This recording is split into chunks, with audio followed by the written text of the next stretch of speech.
Čaute Valasi. Naposledy som bol v reštaurácii Balva na denné menu a našiel som si na tanieri, že hovädzí vývar s takými špeciálnymi rezancami, vyzerá to ako palacinka a mám pocit, Balky, že ten typ rezancov sa volá, že celestínske rezance. Áno, správne.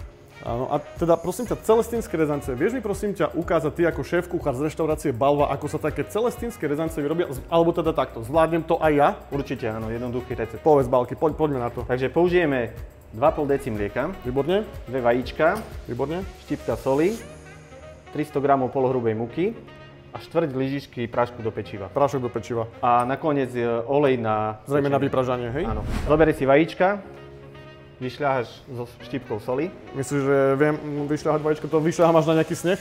Nie. Nie. Dobre. Stačí. Toto je štipka, hej? Podľa kuchára je toto štipka, dobre.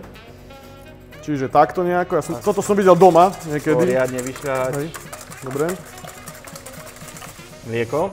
Všetko naraz? Všetko. Šľahám popri tom? Môžeš šľahať, prilievať a pomaly šľahať. Prosím ťa, mlieko, tam ide nejaké vlážne, teplé, alebo Vlážne. Studené, vlážne. Izbová teplota je v poho. Určite nie je studené.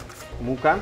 Teda tá polohrubá múka, využívame na to, tuto máme akurát polohrubú múku z mlynu Trenčan. Kľudne môže ísť aj kváskovacia, nie je s tým problém. Tu vám vlastne chcem aj ukázať to, že aj kváskovacie múky sa dajú používať bežne na akýkoľvek typ receptu. Ja myslím, že toto mám. Prosím to teraz tá štvrť lyžička kypriaceho prášku. Dobre.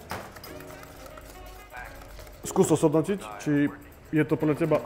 Konzistencia je výborná. Balky, prosím ťa, takéto cesto môžem hodiť na panvicu? Nie, ešte si ho treba nechať 15 až 20 minút odstať. OK, Balky, čiže sme späť, 15 minút cesto odstálo. Čo nasleduje ďalej? Klasická palacinka? Klasická palacinka. Panvičku sme si nechali na peci rozpáliť, potreli s olejom. Pečie sa to ako klasická palacinka. Aké cesto by to malo byť nejaká, a teda palacinka, nejaká hrubšia, tenšia?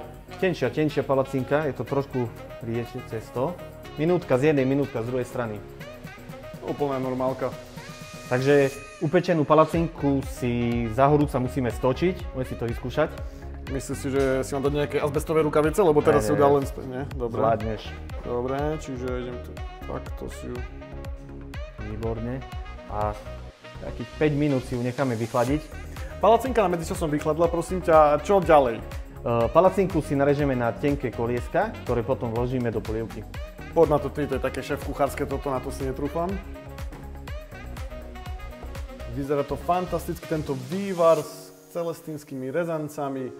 Fantastické balky, ja ti veľmi pekne ďakujem za to, že si nás pozval do tejto svojej perfektnej reštaurácie, veľmi si to vážim a verím, že ďalšie recepty v našej spolupráci pribudnú už čoskoro. Tak ďakujem. Ja som rád, že si prišiel a teším sa na ďalšie videnie. Ďakujem ti veľmi pekne. Čaute a sledujte náš kanál.